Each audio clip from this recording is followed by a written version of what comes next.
Hey, welcome back. Just breezing through hour two here. Lots of stuff happening. We got to go over to Frankie right now for some breaking news. All right. Well, we've been talking to you about the situation with John Bolton. You read the president's tirade. That's a tirade of tweets against John Bolton, saying that if he were still there, he would have started World War VI. Now, apparently, this is breaking.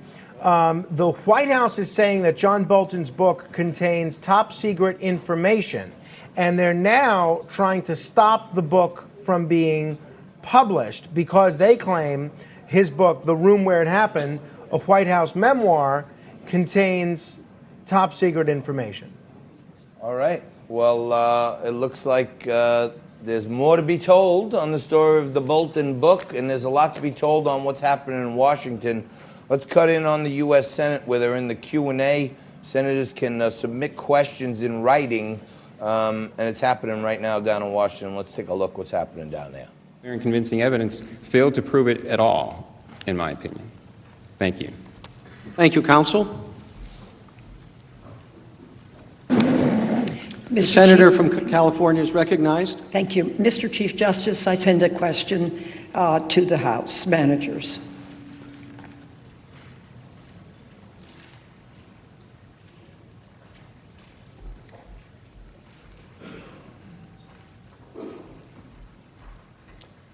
Senator Feinstein asks the House managers. The President's counsel stated that, quote, there is simply no evidence anywhere that President Trump ever linked security assistance to any investigations, end quote. Is that true?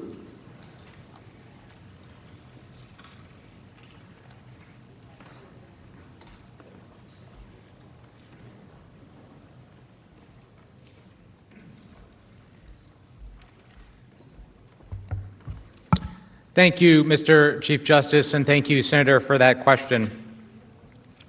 The President's counsel is not correct. There is, in fact, overwhelming evidence that the President withheld the military aid directly to get a personal political benefit to help his individual political campaign. There's a few points that I'd like to submit for your consideration.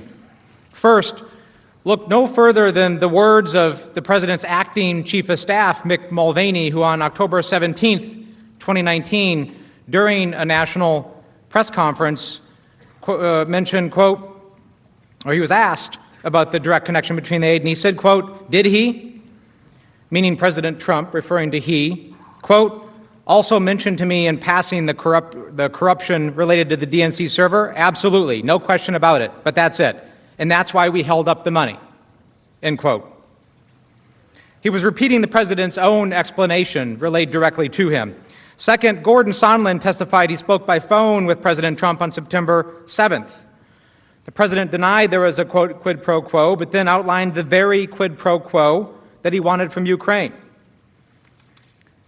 Then he told President Sondland to, quote, that President Zelensky should, quote, go to the microphone and announce the investigations. He should want to do it. Third, the President's own advisors, including the Vice President and Secretary Pompeo, were also aware of the direct connection. In Warsaw on September 1st, Ambassador Sondland told Vice President Pence that he was concerned the delay in security assistance had become, quote, tied to the issue of investigations. The Vice President simply nodded, tacitly acknowledging the conditionality of the aid. Fourth, we heard from Ambassador Taylor, who in direct emails and texts said it was crazy to tie the security assistance to the investigations. 5, we also know there's no other reason. The entire apparatus and structure of the Defense Department, the State Department, that should have been dealing with the other legitimate reasons, the policy debate that the President's counsel wants you to believe that this was about, they were all kept in the dark. And the supposed interagency process that they made up several months after the fact had ended months before, during the last interagency meetings. And I'll make one final point. Again, if you have any lingering questions about direct evidence, any thoughts about anything we just talked about, anything I just relayed, or that we've talked about the last week, there is a way to shed additional light on it. You can subpoena Ambassador Bolton and ask him that question directly. Thank you, Mr. Manager.